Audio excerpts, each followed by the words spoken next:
Oh, hey, Bo. Good to see you. Hi guys. Ram, hi. UK Reading. Big shout out. Give it a couple more minutes. Let's see if we can get 1,000 more people to show up, and then we'll start talking about something that's near and dear to my heart, given the current stressful times in my work life.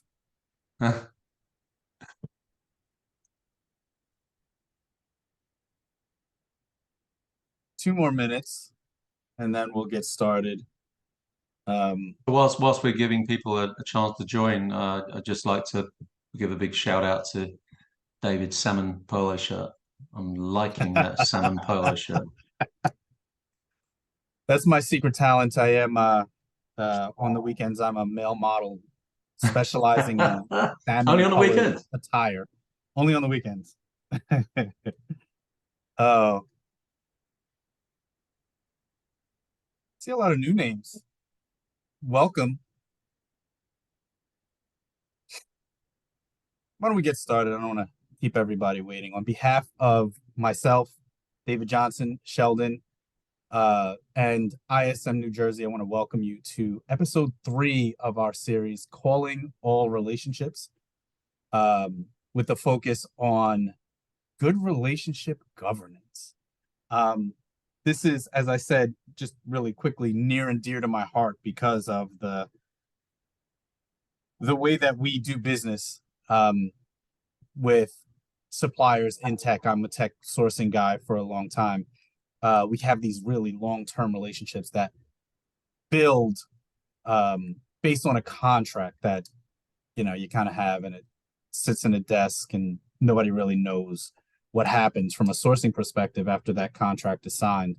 Um, Mm. and our entire focus, or our entire visibility into that, are those decks that we get from our operations team, where everything is green, and then at the same time there are people who are sitting there complaining about how bad any given service is. So it's green on the outside, but it's really red on the inside. We call that the watermelon effect. Hmm. Uh, so as we continue to go through this series on relationship governance, having a conversation with someone as focused on uh, delivering innovation in supplier relationship management as Sheldon has been, and his organization Suppeco, it's a great time for us to understand how we morph this this conundrum of differences in perception, differences in data, differences in how the SLAs and KPIs are measured between us and the vendor, into something that is automated, innovative, and really fit for purpose.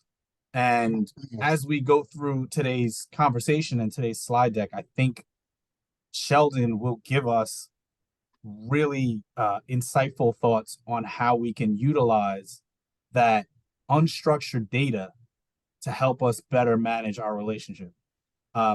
For any of the new people here, Sheldon, why don't you just give yourself and your organization a quick introduction, so they can understand how brilliant you and your product actually are.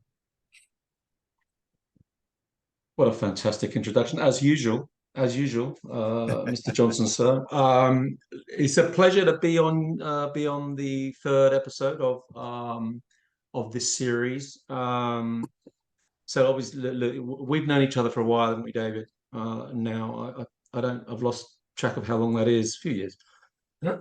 um, I'm a long-term, I guess, practitioner in supply chain supply management in the enterprise space, working with organizations that were going through structural change, whether it be divestment, merger and acquisition, outsource, supply management transformation, and of late, digital transformation, at least in part, whether it be organizational, but more likely departmental procurement. And a lot of what I've done over the years has been focused on driving relationship-driven value rather than just focusing down on the numbers, And over the years, it's really been like pushing rocks uphill because the relationship was viewed a very different way to the way that it is now. And I would say, I guess ironically, thanks in no small way to the pandemic, because it really changed things, and it's brought SRM, supplier relationship management, really to prominence, existentially now, I'd say, for many organizations, with so much focus, so much need now with the current, geopolitical hostilities and plus the living crisis and well, disruption generally. It's really changing the landscape, and now we're, organizations looking at planning 3 to 5 years ahead. I'd say actually looking as far as the horizon, ahead of, way before 3 to 5 years, just the horizon.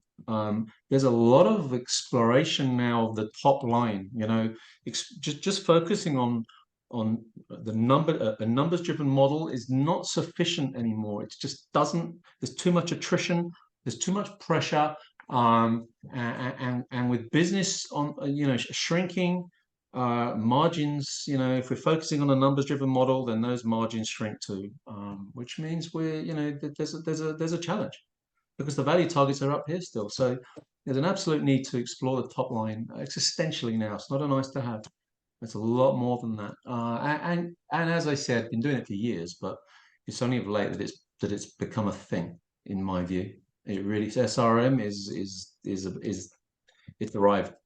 I mean, I was And at I mean, BPW. this is probably not news to anyone here, but Hackett, Forrester, they've all been, every CPO survey that comes out year after year, they have been a focus has been on building SRM into a Mm, solid foundation and function across their organization.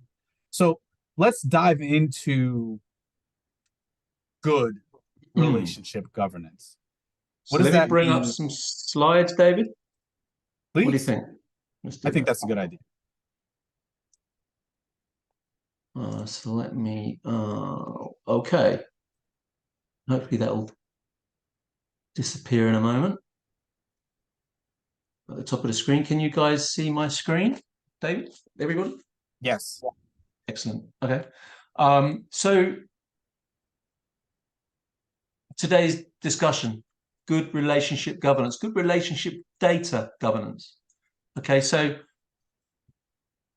we've all seen data governance schedules. We all know what they look like. We've seen governance schedules, okay, with your different meetings set out in a contract on paper and your terms of reference. It's always been that way, and it still is. There's still, we still have these contracts and everything's still there. The only difference is, and here's an example of the top level, if you like, of that SRM. We saw this in one of the previous episodes. I think it was in the last one that we did actually, and we looked at sort of supplier categorization over here, and that kind of defines your standardized governance model with your strategic meetings up here, your strategic suppliers, and your service performance reviews over here, and the different schedules, et cetera, et cetera. So we all kind of know what that looks like. So here's the thing. Think of it this way. Think of analog versus digital, okay? Because that's exactly what we're looking at now, okay? The way we've done things in the past has very much been events-based, traditional events-based activity, events-based governance, functional governance with terms of reference, meeting every week, meeting every month, meeting every quarter, or if you, let's go into the next slide, in fact, because that gives a bit more kind of detail. We'll So be sharing these slides out with you guys. I know it's probably a little tough to read because it's a little on the small side, but is that too um, small, that one? yeah, it's a little bit too Uh, small. so let me, if I can try and get rid of that, get that down there. I wish I could just get rid of that. I'm going to go bigger. How's that? Better, Is that better? a little bit better. Yeah. Get that up out of the way. Okay. Um, I mean, I can go bigger, but it's just going to lose itself on the off the edges. But so look at this Visio. Okay, I mean, you don't have to get into the detail. It's illustrative. Okay, so it doesn't really matter what's written in the boxes, but it's typical visio of a governance landscape. Okay, so at the bottom here, you've got day-to-day feeder sessions, working groups, etc., etc. Same over here. Different kind. This is a SIAM model, but you know, service integration model, or you've got feeder sessions, and then one level up, you've got project boards. You've got your day-to-day sessions down here, project meetings, feeder sessions. They feed into the project board, one level up. They feed into one level up, etc., etc. So that's kind of pretty much how governance has always worked. Okay, and within each one of these sessions, you get all the reporting process, you get the right people joining the right sessions, and then there's output, and then it's circulated, and then it feeds into the next board of session, the next meetings, and there's a timeline between each one. And there's a timeline between these and these. And that's typically how events-based governance has always worked. It's always worked, and it still kind of does. It still kind of does. But the difference is, um, this is a very analog approach. I mean, if you think about digital technology, it changes everything. I mean, and you know what I'm saying about this, David, this kind of But I mean, analog version of governance. I mean, every time, yes, I absolutely do. And in a very real sense, to give it a real example, you sit with your strategic partner on a quarterly basis and you go through the activities that have happened on over the past quarter. You've gone through the successes and the failures, but Yep. that is the very top level, right? Before Yep. that, they've sat with their project managers, they've sat with their operations team, they've sat with their technical people, and that's what builds on this level of analog relationships. And out of each of these meetings comes there's a set of data, right? There's actions, there's meeting notes, there's emails, there's discussions. All of Yep. that stuff is not categorized, it's not kept. And that's a 3-4 week period where no change is happening, where there's no innovation, right? No, there's not. I think that what we're looking towards, right? That change from analog to digital, which makes us So, more so here, agile as businesses. so here's the thing: the data let's kind of dig down into the surface a little bit with this. Okay, as we go through, it'll build, and you'll see exactly what I mean. You're absolutely right. It's kind of an analog approach previously. You've got to remember that the output of all of these meetings, whether it's on email or documentation and all this kind of that's the same as it was. Okay, it's the same now as it was then. It's still email. It was email then. It's documentation in different formats, etc. There are different technology platforms. There's different forms of chat, etc., etc. There's new tech platforms out there, but generally speaking, when we look at what we're doing right now, okay, we're on a call. Okay, if this was transcribed, it would become data. Okay, operational data. Okay, so that kind of stuff that's always been the case. The way we engage remains the same, whether we're using technology to engage. The fact is we live in the real world. Okay, we don't live inside a contract. And what we can so with the use of the digital technology that we've got now, okay, we can actually take this events-based data and deploy levers in real time to trigger continuous improvement. So it's almost a gift. If you're using digital technology to drive your governance, you can create an actionable environment where you can remove vacate that what would have been that legacy approach to governance. Okay, where you got your meetings, and then you go in, and then you got a timeline, and you got this reporting, and all this thing it's very analog, very analog. And with the advent of digital technology, there is absolutely no need for it. There's absolutely no need for I it. think one of the great things that, well, not necessarily a great thing that the pandemic taught us, but that it's created for us is this requirement to be faster, right? I mean, all of Yeah. us experienced going to Walmart and not being able to get toilet paper or like anything on the shelves because of these weird supply chain disruptions. Mhm. And I can't help but think if relationship management was less analog and more digital, then there would be a way for us to share data faster, for us to adjust and pivot more quickly Yeah. as procurement people. Uh, I think a lot of it's been driven by market force as well. The way that supply chains operated was done a certain way. I mean, I mean, I'm going to come on to that in these slides as well. I'm going to actually address that directly, that point you just made. But listen, so McKinsey did they wrote a great piece. You can actually get it in this deck here by clicking down here when these are shared out. Um, but it's a great piece called Shifting the Dial in Procurement. And they spoke about how digital procurement platforms can unlock an additional 3 to 10% incrementally on an annual basis because they can do things in real time. They are vacating that legacy or analog governance model by doing things in real time. Okay. So they've given some examples. I'm just going to kind of précis them in this deck. You know, they've taken a geographically kind of dispersed global organization essentially.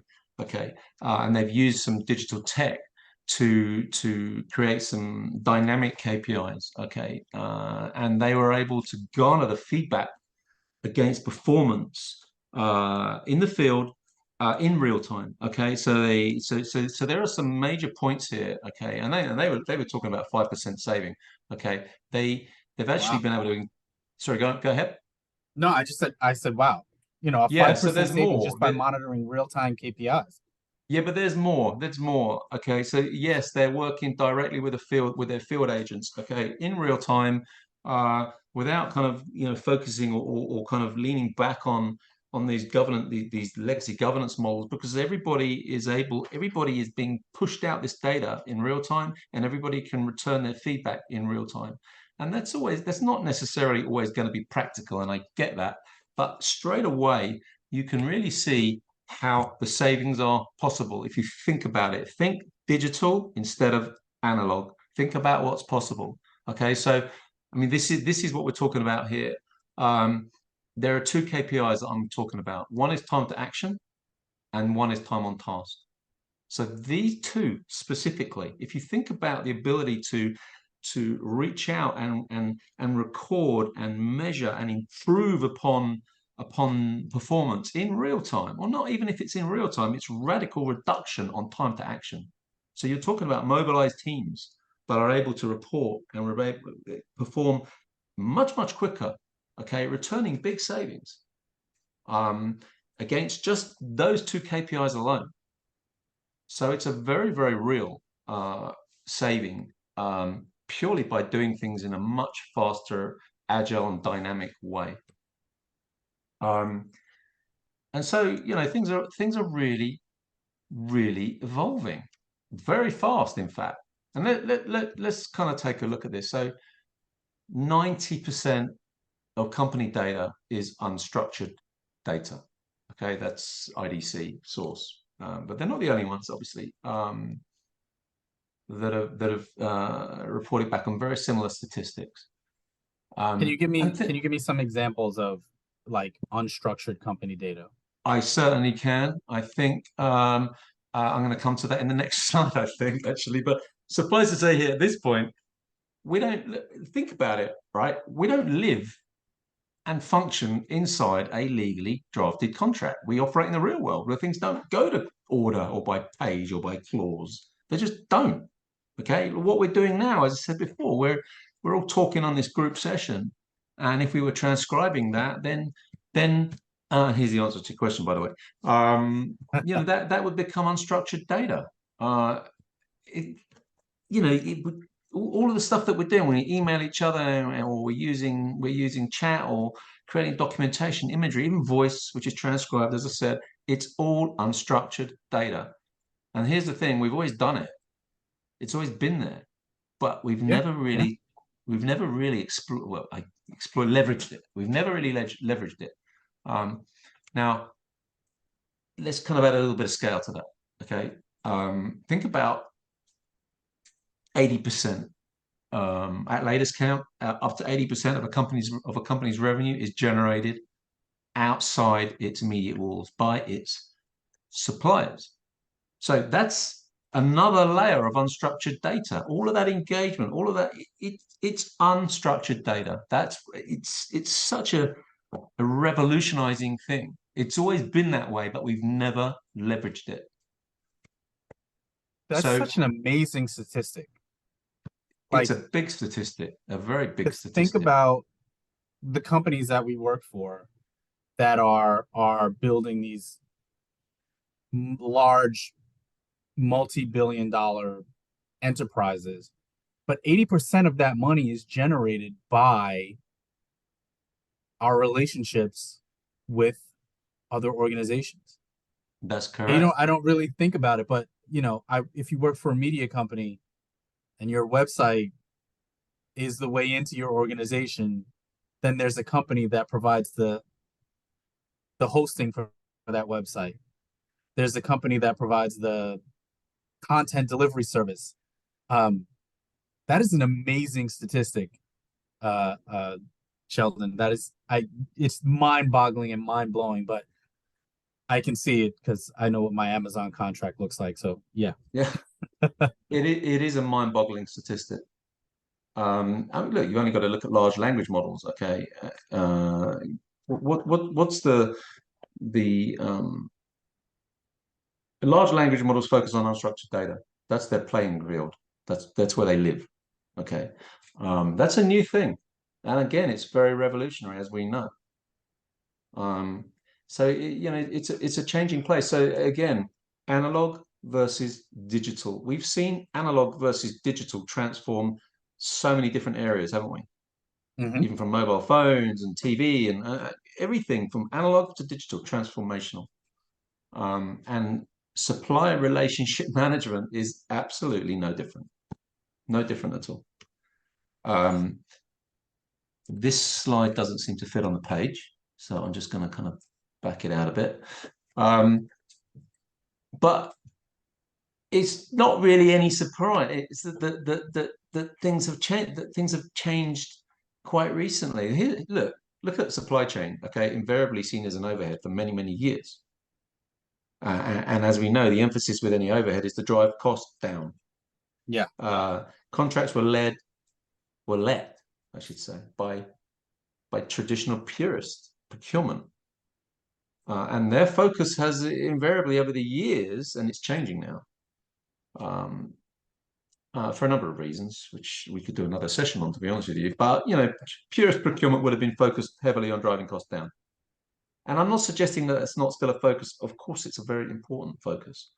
But it was just about driving costs down. It was about, percentage point savings. So many Very, of very, us are judged by how much we save, well, bonus structures, all of that stuff, and that's what procurement has typically, and in a lot of organizations, are still seen as. So I correct. don't That's I true. don't deny this in any way, shape, or form.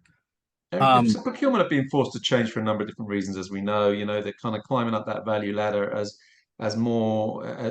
procurement is transformed, is digitalized, which means a lot of the lower kind of hunting grounds in procurement are being taken up by the tech, which means procurement are being forced up the value ladder. Otherwise, they're going to be forced out entirely as the tech chases up behind them. That's just the way every industry works.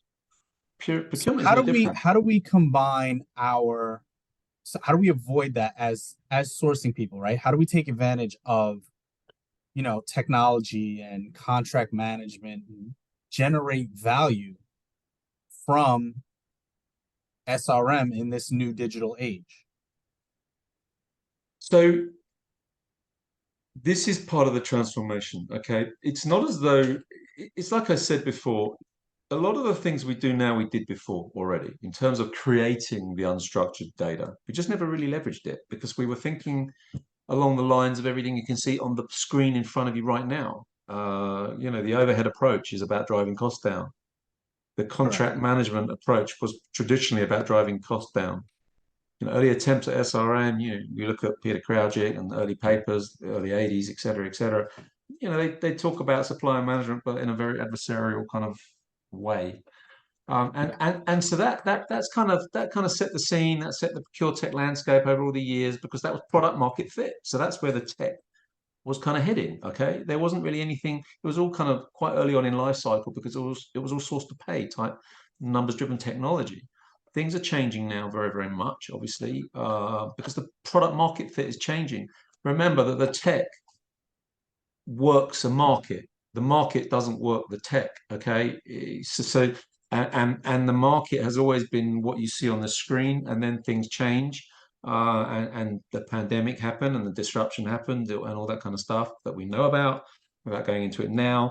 But there have been attempts over the years to kind of implement or drive certain changes, but they say that paradigm shifts are a generational thing. They're a lot more profound than running a change management program. And one thing we know about the pandemic is that the real change of the pandemic and what's driven supply relationship management, in my view, is this. Okay, markets were always driven by the gaps between events, disruption events. Okay, because there have always been events, but they've always been regional. Okay, so there might have been and I'm not belittling any of these things, but they're playing any of them down. But there could have been a regional earthquake, or this, or that, or even a regional war. Okay, and then they would end, and then there'd be the big gap between events, and that is what drove the market. Obviously, the markets are upset and spike through events, but then there's a big gap, and that's what drove the market. But then COVID happened, and it was a global event, and it was non-stop. It stopped everything, full stop, and that has radically shaken up the way the markets work, and it became a kind of enduring thing, because we had disruption after disruption after disruption, starting with the Suez Canal that kind of followed on after the first big part of the pandemic, and nothing's really been the same since. And so the market needed to change, and that is suddenly where we had all these. And you mentioned Hackett Group before, but we had the likes of Hackett Group and Gartner and Forrester and McKinsey and all the rest of them saying that procurement and supply chain needs to focus heavily on relationship driven resilience. We need to focus on building more resilience, building more versatility, be more agile, et cetera, et cetera, et cetera, rather than being rigid, rather than being what you can see on the screen now. And that was a bit of a watershed moment, and we're seeing it. We're absolutely seeing it. Okay, and so it's a big opportunity for organizations to. I put this slide in, okay, because I wanted to kind of hark back to some of the principles that remain true now, but have been shouted about for ages. This is a bit of a famous Gartner slide. It's been reproduced by everybody, including us. But you kind of got your, so you let the contract, and then there's no contract management or anything. You leak all this value, and then you retender, and there you go again. If you think of that as a 5-year kind of term. And then you've got this other line in the middle where you start to practice some contract management, and maybe you track the savings that are kind of planned in the contract, savings or targets, whatever, profit. And then you've got this kind of hockey stick thing going on over here. This is the relationship. This is your unstructured data line, in fact. Okay. It wasn't really called that before. Well, it kind of was, but now it's a real thing. The unstructured data layer is the holy grail now. Okay. But this is a Gartner slide that's been going around for years and years and years. Okay. So typically what happens is all of that relationship management data hemorrhages out the door, because nobody's really been leveraging it, because we're too focused on the previous slide, which is that. Okay. Because that's the market. So how do we leverage that? How do we consolidate and keep that supplier relationship management data in a usable format? How do we get it there? So the first thing you got to do, okay, so this is so in fact I'm just gonna bring this up, because this kind of helps to kind of frame what I'm about to kind of talk about. So I speak to a lot of CPOs, And there may be some CPOs on this call right now. One recurring comment I hear, we've seen so many SRM systems, but none of them really do relationships. They're all KPI dashboards. And we know why. We've just explained why they do that. Okay. So things change. How do we I keep saying exploit. How do we leverage that unstructured data? We really are, Suppeco really is, and this isn't about pitching Suppeco. It's just talking about utilizing unstructured data. And I talk less about data governance as it were, as a thing, as it would be an analog when you've got your kind of Visio. I talk about the word data governance less in this respect because it's very, very dynamic data. So the first thing you've got to do with unstructured data, because there's so much of it. There's so much of it. I mean, you're talking systemic data is, you're talking single digit percentage for systemic or systemic data, kind of contract data. Everything that we're working on, everything that surrounds us, it's all unstructured data. Okay, there's a lot of it. How do you start to optimize that? You've got to, and this is one of the things about SRM over the years. It was so subjective. It was so woolly. And that's another reason it was deferred, because it was, we've got to build these relationships and yada, yada, yada. And CPOs would kind of glaze over because they just want to see the addressable savings because they got CFOs and CEOs breathing down their neck. So things really did need to change. So we've taken the unstructured data, and the first thing you've got to do with it is to compartmentalize it. Okay, you've got to start creating an infrastructure for the unstructured data. So in a sense, you've got a structure with a small s, the unstructured data, if you follow me, by giving it relevance within the relationship, within the engagement space. Once you do that, and there's a lot involved in doing that, especially using the technology, there's a lot involved in making that work. But once you've done that, then there is an absolute world of possibility and potential to extract value, because you've created this infrastructure of completely compartmentalized and relevant data for an entire engagement. And then you can, sorry, go on. I'm just curious to to our viewers, how many of you have dedicated SRM functions in your organization? And do you use SRM systems, just out of curiosity? Just raise your hand or throw something in the chat. I'm sorry, Sheldon, you can continue. I didn't mean to I can't, I'm not interrupt your going to bring the flow. chat up because I'm sharing, so I'll leave that to you.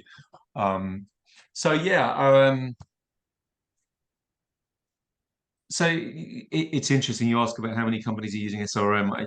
I think many companies will be using SRM systems, but they won't necessarily be doing SRM. They'll be using different flavors of performance management and KPI dashboard management. And the thing about KPI dashboards, they're great, but they don't provide any narrative. And you touched on that earlier on. You didn't use the word narrative, but they are, I think it might have been when we were talking earlier, actually. One of the things that our customers say is that we love the way that we've got, you're creating a narrative.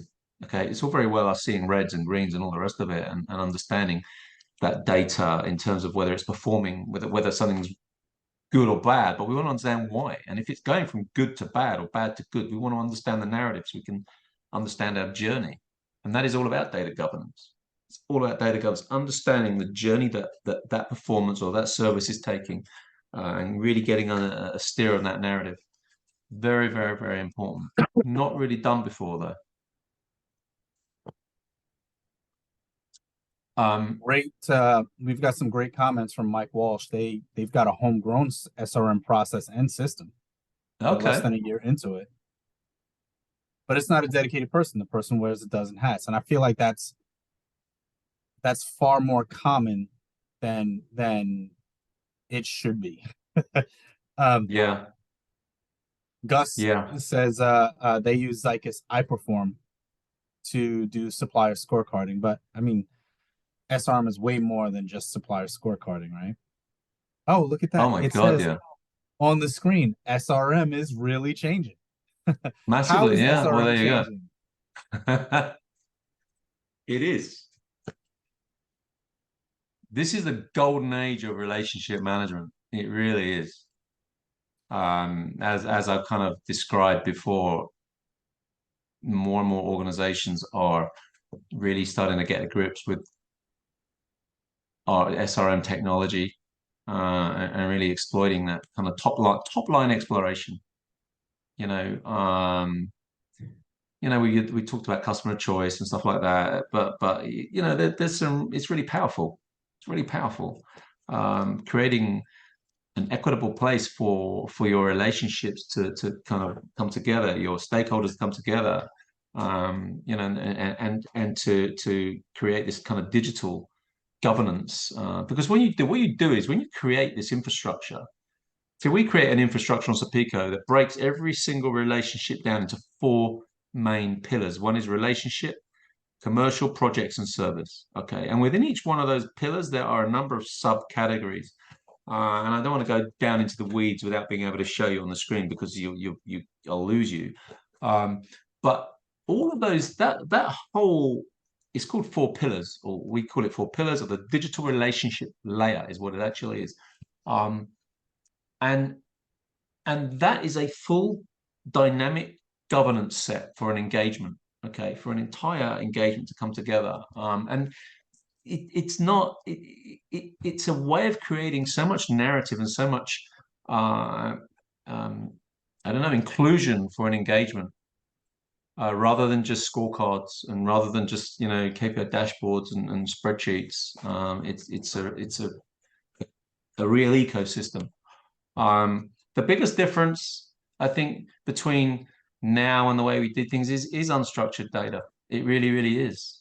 As I said, it's we've always had it, but it's not been leveraged. Now we're absolutely leveraging it. This is the using tech to really move away from events-based data, events-based governance, in favor of dynamic approach to continuous improvement. If data is the new oil, I like that. I'd say that we are the unstructured data refinery. Um, refining crude data to I don't extract know value if my byproducts. emails are crude. Sometimes they are. Um, What? but I love that parallel between the sheer volume of um unstructured types of interactions with our suppliers, right? Because we don't live in uh all interactions are done in a structured way, right? There are tons of chats and Slacks and Google chats if you're federated with your suppliers, right? Yeah, yeah, That that's right. data is valuable from a relationship perspective, and it's gone. Like, where does it go? That doesn't come across in your QBRs or your service reviews. No, it So doesn't. It doesn't. You've got a thin layer of all of that data that gets reported. This is the thing about this is there's so much of it, but it's not leveraged. It's not leveraged. The fact that we've created this infrastructure and we can use this unstructured data in such a dynamic, digitally driven way means we've got exponentially more data to leverage and scrape value from. And think about you. I mean, you just said we speak with our suppliers and we engage on whether it be Slack or Teams or whatever. That's unstructured data. If we're sending documents back and forward, whether PDFs or Word or whatever, that's all unstructured data. If we're uploading imagery, unstructured data. Even voice that is transcribed, again, unstructured data. But so that's you think of that bilaterally, and then think of it, with multiple suppliers, in different countries, different time zones, multiple service lines, different languages, all of these multiple layers, and that's potentially just one customer that operates in different geographies. Now, obviously, if you take all of the suppliers and you lay those interactions across all of that, you've got a hugely complex area with one heck of a lot of unstructured data, and a hell of a lot of value.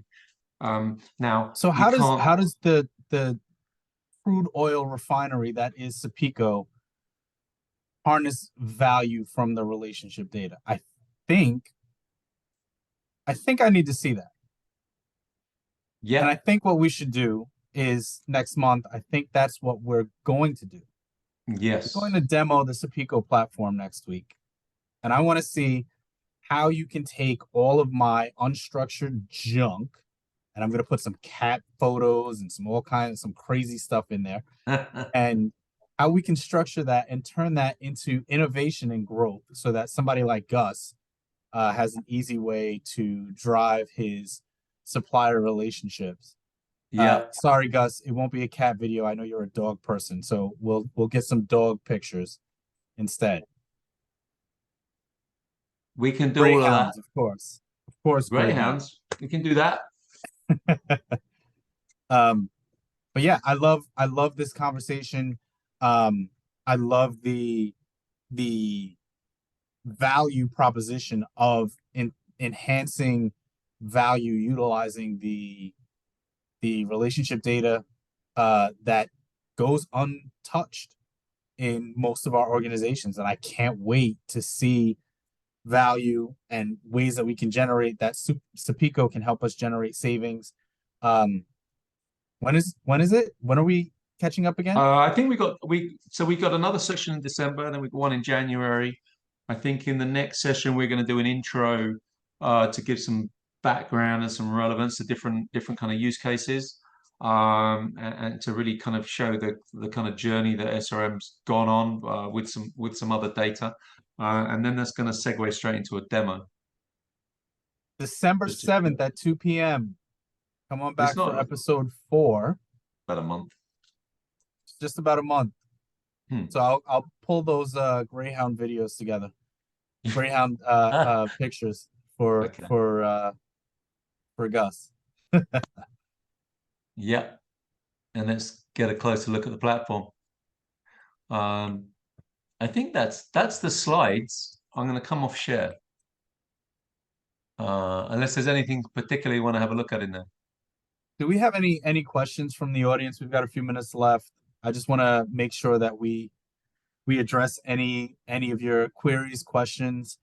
I love the discussion around innovation. I can't wait to see how Suppeco can help me take all the crazy emails and chats and the like that I have with my suppliers on a regular basis and create actionable activities out of that. I'm very excited to see that, Sheldon. Um, I'm putting you up on a pedestal. You're gonna make me look good to all these I'll people, try right? not to disappoint. You know, it's almost it's a real leap, okay, from the way we did things, the use of the technology, and understanding that it's the market that kind of leads the technology, but and understanding why we did things the way we did, and we didn't leverage all of that unstructured data that's always kind of been there, but it's only recently become a thing. And obviously, we know with AI and large language models how they really leverage all of that unstructured data, because that's exactly what they do, and that's exactly what we're doing as well. But in order to do it in a supply chain kind of vernacular, you want to you got to take all of that unstructured data, and naturally create the infrastructure that's relevant to the service that you are running, that you are purchasing from your suppliers, et cetera, et cetera. And once you've done that, there is so much you can do with it. There's so much that we do already on the platform to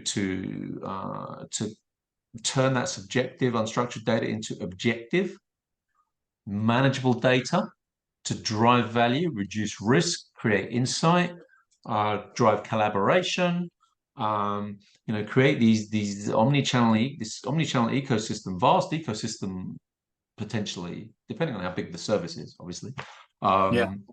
with a ton of potential in there to drive visibility and reduce risk, drive value. and be truly collaborative. And the suppliers, in my view, are completely up for it because they're investing and they want to feel invested. You So know, Sheldon, we do have a question in the chat. Boley wants to know if there are any AI technologies that you're aware of that have been used to build and grow SRM practices. Look, you know what? Everybody using we use AI on our platform already. We have done for a while to make it run really fast, etc., etc. There haven't really been any that I would say have been, because it's a new area. Let's face it. Okay, the AI part, and I'm not talking about the AI that runs in the back end and makes it run fast. We do that already, but SRM technology. So we're using AI. We've got something coming out called Auto Risk, which uses smart algorithms to or what's the word? Autonomously drive operational risk management. And the other big area. So Suppeco's now is fully transactable on Azure Marketplace, and we partner with Microsoft. And one of the things that we were doing before that, before we kind of went live on Azure, we were doing some demoing and some data modeling with a certain pharmaceutical company that I won't mention at the moment. We're still speaking to them, actually. We're still going through some stuff with them. And they said, wouldn't it be good, after seeing all of this unstructured data, they said, wouldn't it be good if we could interpret what our partners, they call their suppliers partners, which is a good thing. If we could interpret what our partners are saying by reading between the lines using smart tech, to really gauge a nuance in a negotiation, or to gauge a level of risk, or a propensity to take in certain types of risk or culture fit. And so we started playing about with sentiment analysis and psycholinguistic intelligence, to analyze large data sets, but very relevant. So again, think about that infrastructure that we've created, fully relevant to a service, and we can drive. Go on. Really quickly, just give a quick overview of sentiment analysis. So sentiment analysis is where 1,000-foot view. As what? Sorry? 1,000-foot view. It's using technology to understand the emotion in text. So it's taking large groups of text, and it's looking for patterns that it can recognize, to determine, albeit high level, certain types of mood, certain types of emotion, certain types of reaction, by using what it understands and what it can learn from the data that it's analyzing. And psycholinguistic analysis is a deeper level. It's actually looking at tonality in the speech as well. So it can really, excellent. You can give it context. So for example, if it's you can use, because the thing, in order to make it work, sentiment analysis is like psycholinguistic analysis. You want to ensure that the data has a personal owner, because you've got people that are talking in dialogue, or in collaboration within a project, and the AI will be able to analyze large groups of data, but at an individual level. So it will pick up where there is a nuance in a negotiation, with frustrations that something's taking too long or something's not gone well. It will look for certain forms of speech. There's a to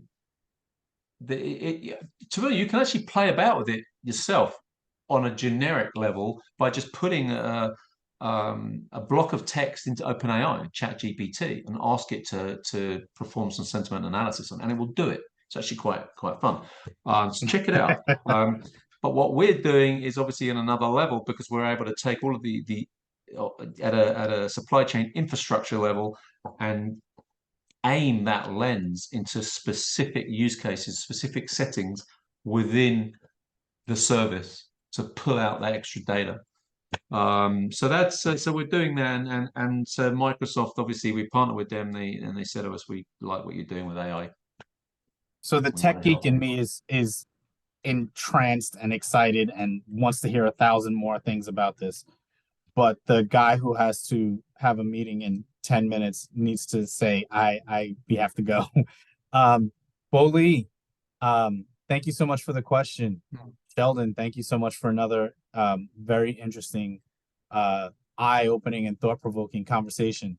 Can't wait to do it Always again, a buddy. pleasure. Always a Um, pleasure, my friend.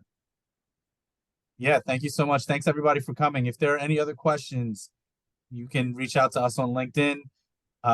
Like I said, December 7th at 2 p.m. we'll be back, and you will hopefully get an introduction and a primer of the Suppeco SRM platform.